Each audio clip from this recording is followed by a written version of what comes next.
가면서 비행기 안에서 본 영화가 있습니다. The Battle of Ear라는 영화입니다. 비보이들이라고 그러죠. 브레이크 댄스를 추기 위해서 자신을 헌신한 자들, 비보이라고 그러는데요. 이 비보이들의 최고 경연을 대회를 배틀 오브 이어라고 이제 부른다고 합니다. 그래서 프랑스에서 열리고 있는데요. 이제 원래는 이 비보이 브레이크 댄스라는 것은 힙합이라는 그 장르에 맞춰서 춤을 추는 건데, 이 힙합은 이 미국 뉴욕에서 이제 흑인들의 음악입니다. 그래서 브레이크 댄스를 흑인들이 췄는데, 이 비보이들이 흑인뿐만 아니라 전 세계에 이제 많이 있게 되고요. 전 세계에 있는 이 비보이들이 모여서 프랑스에 있는 한 마을에서 이제 대회를 벌리는 것이 이게 이제 배틀 오브 이어입니다. 근데 원래는 이제 미국 뉴욕에서 흑인들 미국 춤이었는데 지금은 이제 한국 비보이들이 제일 잘 추고 있습니다.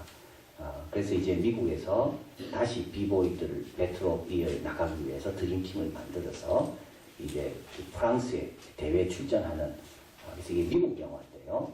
미국 팀들을 어떻게 이제 훈련시켜서 배틀 오브 이어에 나가는가, 이제 그 내용입니다. 그런데 한국이 워낙 잘하다 보니까 이제 한국에 대해서 언급을 안 할 수가 없습니다. 그래서 늘 언급을 할 때마다 코리아가 나오고, 한국 팀에 대한 말이 나오고, 그리고 드디어 이제 배틀 오브 이어가 시작되는 그 프랑스 경기장에 딱 가보니까 정중앙에 이제 양쪽으로 국기들이 걸리게 되는데, 이제 거기에 한쪽은 개최국인 프랑스 국가 국기가 열리고, 또 다른 쪽에는 바로 맞은편에는 이제 한국 태극기가 다 이제 개양되어 있습니다. 이 영화는 원래 미국 영화지만 한국에 대해서 얼마나 이렇게 참 많이 언급되어 있는지 볼 때마다 참 기분이 좋고, 참 자랑스러운 그런 영화인데요. 드디어 이제 경기 배틀 오브 이어 시작이 되고, 경기가 미국 드림팀이 와서 이제 다시 자기 명예를 회복하기 위해서 열심히 연습한 걸 보여주게 됩니다. 당연히 이제 결승전에서 미국 팀하고 한국 팀이 이제 붙게 됩니다. 그래서 이제 한국 팀이 나와서 이제 보여주니까 아나운서가 해설하는 사람 이렇게 이야기합니다. 모든 참가자들은 다 이제 2등을 준비해야 된다. 1등은 어렵다. 뭐 이런 이제 아주 참 우리 한국 사람이 보기에 너무 기분 좋은 내용들이 이 영화에 많이 나옵니다. 결국 이제 미국 팀하고 한국 팀하고 붙어서 한국 팀이 이깁니다. 그런데 이제 영화를 보다 보면 뭘 느끼는가 하면 한국같이 저런 얼굴로 어떻게 비보이들이 춤을 잘 추는가. 이 춤하고 한국 얼굴하고는 안 맞습니다. 이게 서양 춤이고, 이건 흑인 춤이고, 이 체형도 우리 한국에서 비보이들이 추는 걸 볼 때는 좀 맞는 것 같은데, 이 국제 무대에 가서 이 서양 애들하고 추는 걸 보면 어떻게 한국 같은 저런 얼굴과 체형을 가지고 저렇게 춤을 잘 출 수가 있는가. 원래 저 춤은 한국 춤이 아닌데 흑인들이 부채춤을 하는 거 뭐 그런 것 같아요. 흑인들이 부채춤을 한국 사람보다 더 잘 춘다 생각하면, 흑인들이 장구를 한국 사람보다 더 잘 친다 하면 그 참 이상하지 않겠습니까? 그래서 코리안이라는 걸 말로 들을 때는 별 이상하지 않았는데, 직접 이 흑인들과 이 서양인들과 함께 딱 나와가지고 얼굴을 대면하고 서로 기 안 죽으려고 서로 상대방의 기를 죽이려는 그런 기싸움을 딱 볼 때는 정말 한국 애들이 자랑스럽더라. 어떻게 저 모양을 가지고, 저 체형을 가지고 어떻게 저렇게 훌륭한 그 어려운 동작들을 해내는가. 부모가 뭐 도와줬겠습니까? 누가 뭐 후원해줬겠어요? 그냥 춤이 좋아가지고 췄는데 세계 무대에 가서 저렇게 국위를 선양하고 있더라. 오늘 본문도 그런 본문 같습니다. 힙합의 본고장에도 보기 어려운 그런 동작들을 이 한국 코리안들이 해내고 있는데, 이스라엘에도 발견하기 어려운 그 믿음을 이 로마 백부장이라는 이 사람이 지금 그 믿음을 갖고 있는 겁니다. 이 누가복음은 특별히 이방인들을 염두에 두고 썼습니다. 데오빌로라는 각하에게, 데오빌로라는 이 높은 직위에 있는 사람에게 누가라는 분이 차례대로 써보내기 위해서 누가복음을 적고 그 다음에 사도행전을 적었잖아요. 그래서 이방인들이 얼마나 믿음을 잘 갖고 있는가 그걸 많이 강조하고 있습니다. 예수님의 족보를 설계할 때도 마태복음은 아브라함까지 가지만 유대인의 조상 누가는 아담까지 갑니다. 엘리야 시대 때 많은 과부들이 있었지만 시돈이라는 땅에 있는 그 과부 한 명에게 엘리야가 보냄을 받았고, 누가복음에서 그걸 강조하는 거죠. 엘리사 시대 때는 문둥병 환자들이 많이 있었지만 수리아 사람 나아만 장군만이 나음을 입었고 다 이방인들입니다. 이제 누가가 강조하는 건 그겁니다. 믿음의 세계는 모두에게 열려있다는 겁니다. 결정된 건 하나도 없다는 거예요. 누구라도 주어진 이 믿음의 세계를 마음껏 누리고 마음껏 경험할 수 있는 게 바로 예수님이 오면서 우리에게 열어놓은 그 새로운 문이라는 거예요. 예수님이 칭찬하는 믿음, 백부장이에요. 군인입니다. 우리가 군인 정신을 좀 배울 필요가 있어요. 군인다움의 어떤 그런 정신을 좀 배울 필요가 있는 거예요. 훈련을 중요하게 생각하고 복종을 중요하게 생각하고 신앙생활도 이걸 좀 적응해 볼 필요가 있는 겁니다. 군인 정신으로 신앙생활하는 겁니다. 명령에 순종하고 명령에 복종하고 단순한 것 같지만 늘 반복되는 것 같지만 그걸 늘 깨어있어 훈련을 감당하는 것. 로마 백부장은 아무나 될 수 없었다 그러죠. 명령을 내리는 자입니다. 100명의 부하들을 지휘해야 됩니다. 지나치게 위협을 구해서도 안 되고 행동에 있어서는 침착해야 되고 성급하게 전투에 뛰어들어서도 안 되고 절박한 상황 앞에서 자신의 위치를 포기해서도 안 되고 이게 백부장입니다. 아무나 백부장이 될 수가 없는 거지. 팔레스타인 지역에 와 있는 백부장은 두 가지 기능을 했다고 그래요. 치안을 담당하고 또 세금을 거둬야 되기 때문에. 그런데 오늘 본문에 나오는 백부장은 이보다 더 뛰어난 사람입니다. 세 가지가 나와 있습니다. 하나는 사랑의 사랑입니다. 종을 사랑하고 유대인을 사랑하고 지배 군인으로 왔지만 지배국의 나라로서 피지배자들을 다스려야 되지만 다스리기보다는 사랑했던 사람. 이 회당을 지어줬다고 나와 있습니다. 여러분 회당은 작지 않습니다. 미국에 가서 특히 유대인들이 많은 미국에 가서 회당 보면요. 회당은 굉장히 큽니다. 마당도 주차장도 얼마나 넓고 유대인의 회당은 우리가 생각하는 그런 조그만 집이 아닙니다. 이 당시 회당을 지으려면 남자 최소한 10명이 들어가서 거기서 회집할 수 있는 그 공간이 돼야 되는 거예요. 이 회당이 작지 않아요. 이 회당을 자기 돈으로 지어준 거예요. 보통 사랑이 많은 게 아닙니다. 또 이 사람은 겸손합니다. 여러분 사랑 많으면요 교만해지기 쉽습니다. 많이 베푸는 사람은요 자기도 모르게 교만해진다. 그리고 받은 사람과 베푼 사람 구별합니다. 저 사람은 늘 부족하지. 나는 이렇게 베푸는데. 근데 이 사람은 겸손해요. 겸손한 걸 어디서 할 수 있나요? 남의 풍습을 존중하는 거예요. 직접 예수님께 나올 수도 있지만 벗들을 보내고 전령을 2번 보내죠. 벗들을 보내고 유대인의 장로들을 보내고. 왜냐하면 유대인과 이방인이 만나는 것은 그건 좀 부담스럽기 때문에 그걸 존중하는 겁니다. 사랑이 왜 열매 못 맺을까요? 교만하니까요. 이분은 이 둘 다 갖고 있는 거예요. 사랑도 있고 겸손함도. 그런데 예수님은 이 사람의 믿음을 칭찬합니다. 이게 중요한 겁니다. 예수님 다 아시잖아요. 이 사람의 사랑도 알고 겸손도 알고. 그러나 예수님은 이 백부장의 믿음을 칭찬하시오. 이만한 믿음을 본 적이 없다. 왜요? 왜 믿음을 칭찬하실까요? 왜 예수님은 우리 안에서 믿음을 먼저 품길 원하실까요? 겸손하고 사랑 많으면 충분한 거 아닙니까? 이렇게 겸손하고 이렇게 사랑 많고 용기도 있고 위협에 함부로 뛰어들지도 않지만 위협 앞에서 물러서지도 않는 이 정도 품성이면 충분하지 않나요? 근데 왜 예수님은 믿음을 보십니까? 세 가지입니다. 구원은 믿음으로 얻습니다. 구원은 믿음으로 얻습니다. 왜요? 구원이라는 것은 우리 노력으로 얻을 수 있는 것보다 훨씬 더 놀라운 것이 구원이기 때문에요. 내 겸손과 내 사랑으로 얻을 수 있는 것보다 훨씬 더 영광스럽고 훨씬 더 값진 것이 구원입니다. 구원은 하나님의 자녀가 되는 겁니다. 구원은 영생을 얻는 겁니다. 구원은 내 죄의 뿌리까지도 다 해결받는 게 구원입니다. 이 구원을 위해 아들이 하신 겁니다.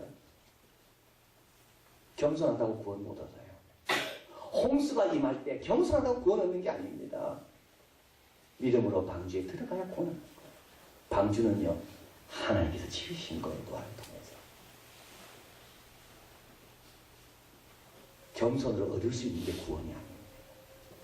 하나님이 행하신, 독생자를 통하여 행하신 그 일을 믿음으로 받아들일 때 누릴 수 있는 게 구원입니다.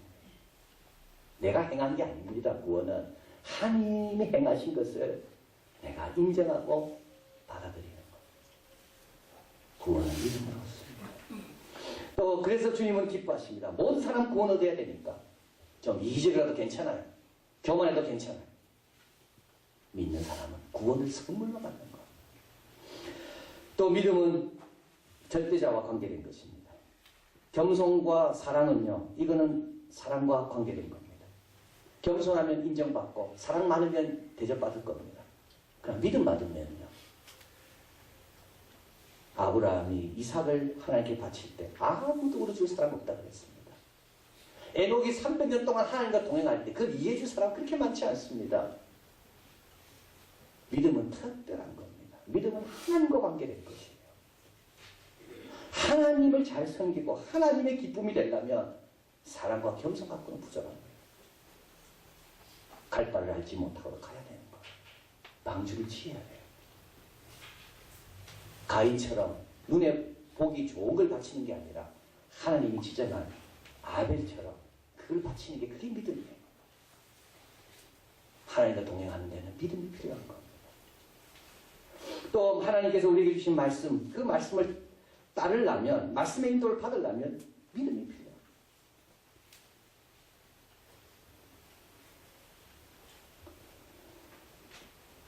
그러면 믿음은 어디서 옵니까? 이 백부장은 이 믿음을 어디서 얻었을까요? 이 백부장의 이 믿음은 어디서 생긴 겁니까? 제가 가만히 보니까요, 모든 게 다 오는 길이 있습니다. 열정은 어디서 올까요? 열정은 확신에서 옵니다. 제가 보니까 모든 게 오는 길이 있습니다. 하나님은 공평하십니다. 아까 부르던 찬송처럼 하나님은 공평하시기 때문에 모두에게 그 길을 다 열어놓으십니다. 믿음요. 믿음도 그렇습니다. 믿음은 은사가 아닙니다. 믿음은 어떤 사람은 타고나면서부터 믿음이 좋고 어떤 사람은 타고나면서 믿음이 없고 그렇지 않더라고요. 믿음이 오는 길이 있어요. 그 오는 길에 가서 잘 준비하고 있으면 우리 주님이 원하시는 그 믿음을 나도 갖게 되는 거예요. 이 백부장을 어떻게 받았나요? 3절 있습니까? 예수의 소문을 듣고 믿음은 어디서 온다고요? 들음에서 온다고요.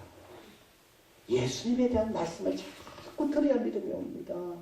듣지 않고는 생길 수가 없습니다. 믿음이.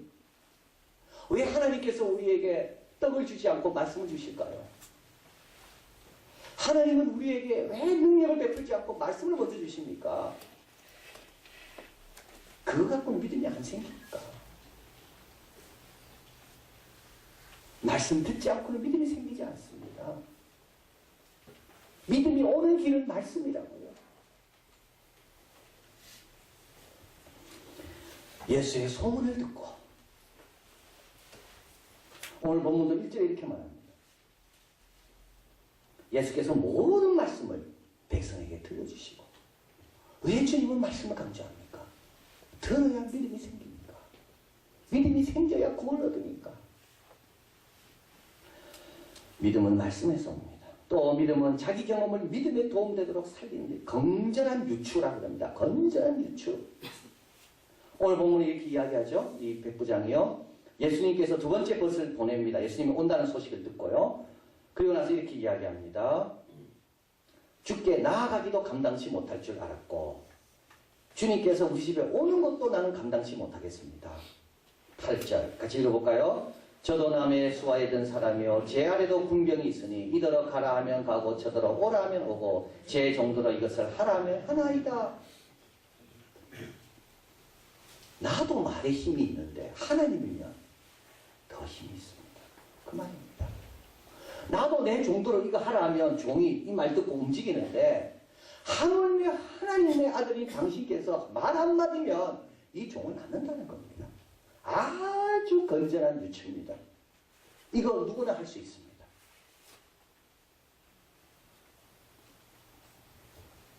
우리 예수님께서 공중에 나는 새를 보라 그랬죠. 하나님의 허락 없이는 한 명도 떨어지지 않는 한 마리도.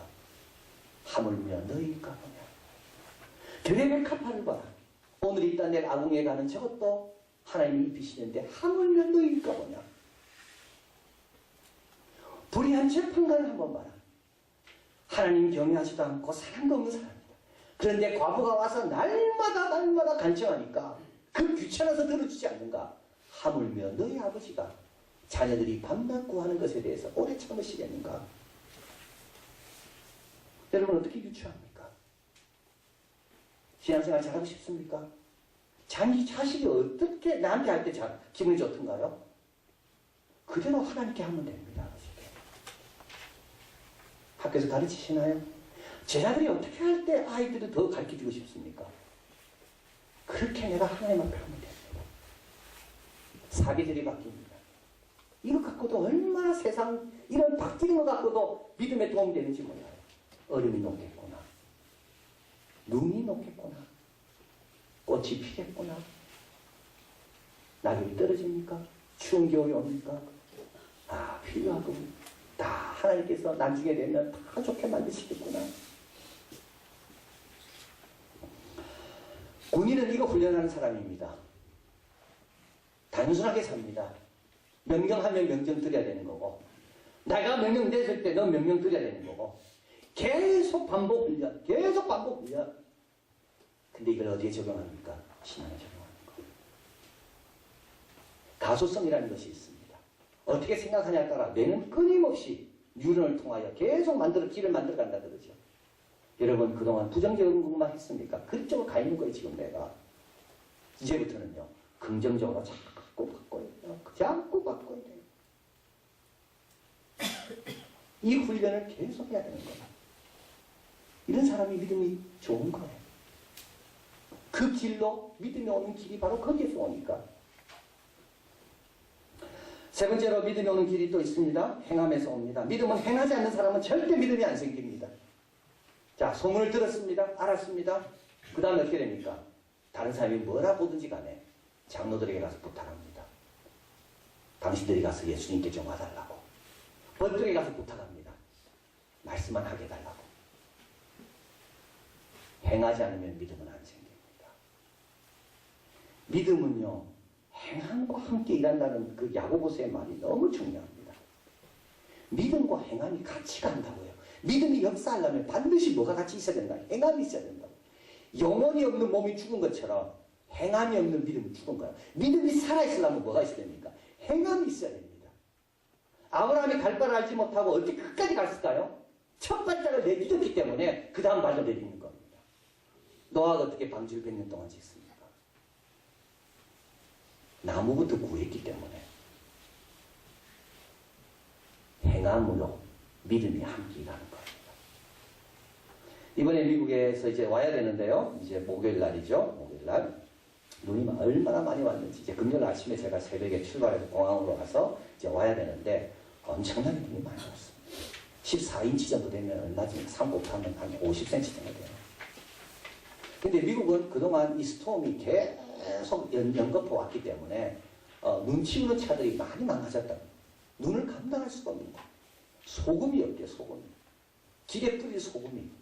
그래서 집 앞에 눈도 치워야 되는데 소금 사러 가면 소금이 없는 거예요. 그 정도 눈이 계속 오고 있는 거예요. 그래서 이제 목요일날 눈이 얼마나 많이 왔는지. 숙소가 좀 언덕 위에 있기 때문에 내려가야 되는데 숙소 앞은 물론이고 그 경사진 곳까지 하나도 치우지 않습니다. 눈 치우는 차도 안 옵니다. 밖에는 사람은 차도 한 명도 안 다니고 스테이트 이머전시라고 그러죠. 그래서 스테이트 주지사가 스테이트 이머전시를 선포를 하고 모든 학교는 다 문 닫고 대학까지 문 닫고 저는 이제 그 다음날 와야 되잖아요. 근데 그날 밤도 또 눈이 오고 그 새벽까지 눈이 온다고 얼마나 생각이 복잡한지. 비행기는 결항이 되고 한국은 와야 되겠고 그럼 또 자동차 렌트 또 한 거리 어떻게 리턴해야 되고 공항까지 못 가면 어떻게 되고 공항 갔는데 비행기가 결항되면 어떻게 되고 수만 가지 생각이 막 드는 거예요.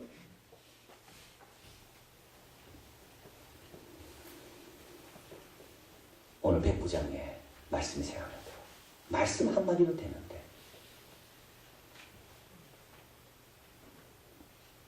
근데 마음이 정리가 안 돼. 안정이 안 돼. 모세가 생각나더라. 뭐 모세는 저보다 훨씬 더 큰 문제 앞에 있었지만 뒤에 바로 병사들은 쫓아오고 앞에는 홍해가 있고 이때 모세가 수만 가지 생각이 들었겠다. 그때 하나님께서 지팡이로 치고 발을 담궈라.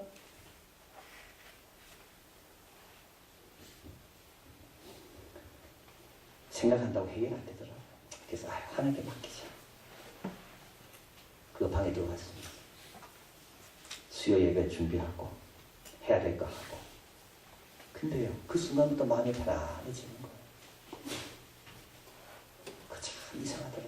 고민할 때 편안해지는 게 아니라 믿음으로 결단하고 하나님께서 때가 되면 바람의 방향도 바꾸고 눈의 방향도 바꾸시고 온도를 낮추면 이 눈이 다 녹을 거고.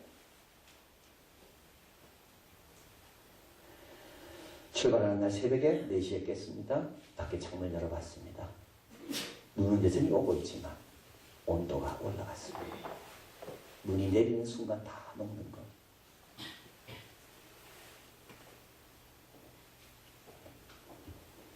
영원 없는 몸이 죽은 것처럼 행함이 없는 믿음은 죽은 것이다.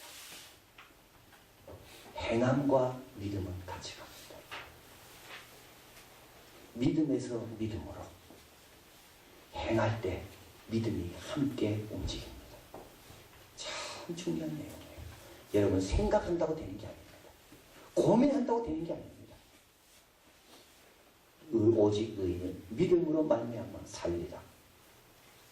믿음으로 살려고 움직일 때 그때 어떻게 된다고요?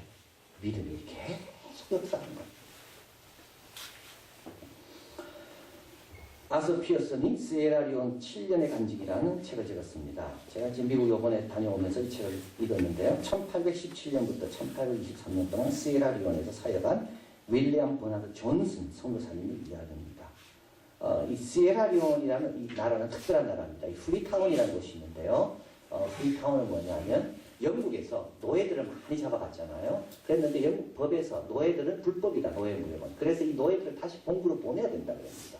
그런데 이 노예들이 어디서 왔는지를 모르는데 언어를 모르니까 언어 소통이 안 되니까 그래서 그냥 시에라리온이라는 곳에 한 마을을 정하고 거기에 마을 이름을 프리타운이라고 정합니다. 그리고 잡아온 모든 노예들 거기다 그냥 내려놓는 거예요. 자기 고향도 아니에요 거기가. 근데 그 시에라리온에서 이 존슨 선교사님이 이제 사역하는 겁니다. 그래서 영국에서 배가 올 때마다 이 노예들이 도착하는 거예요. 그는 이렇게 표현합니다. 유황 냄새 나는 것처럼 지옥 같은 것을 느끼게 하는 이 더러운 노예들. 근데 이 노예들을 위해서 사역을 하게 되고 말씀을 전하게 되고 기도 열심히 하고 막 학교가 세워지고 그때 7년 있다가 병을 얻어서 영국으로 돌아오다가 배 위에서 이제 돌아가십니다. 근데 이 책에서 이렇게 말합니다. 세상과 자신에 대해 그렇게 무지한 사람이 주님과 주님의 사역을 하면서는 얼마나 큰 능력을 행하는지.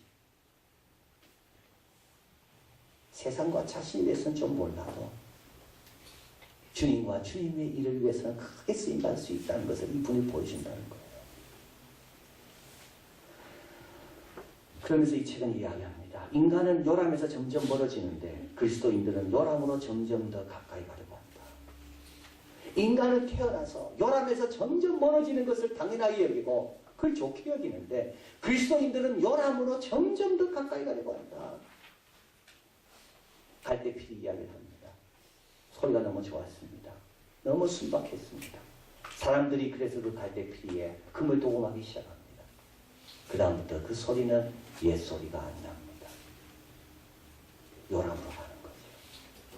요람에서 멀어져야 되는데 자꾸 요람으로 어디가 더 안전할까? 어디가 더 편할까? 어디가 더 쉬울까?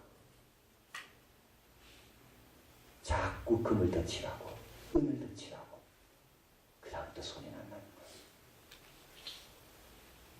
세상과 하나님에 대해서 무지한 사람이 세상과 자신에 대해서 무지한 사람이 어떻게 저런 능력을 행할까? 끊임없이 요람으로부터 멀어지려고 노력하니까. 10절입니다. 본에 어떤 사람들이 집으로 돌아가면 종이 이미 강건하여 졌더라. 요람에 안주하는 사람은 이런 걸 경험할 수가 없습니다. 요람만 찾는 사람은 이걸 경험할 수가 없습니다. 말씀을 향해 나아가고 건강하게 유추하고 오늘 하나 들었습니까? 그것부터 실행하려고 움직일 때 요람을 향한 것이 아니라 믿음의 주요 온전케 하신 예수님을 향하여 더 나아갈 노력할 때 종은 이미 강건하여졌더라. 하나님께서 이런 사람을 위해서 능력을 아끼지 아니하신다. 백부장의 믿음으로 살아가는 우리가 되길 바랍니다.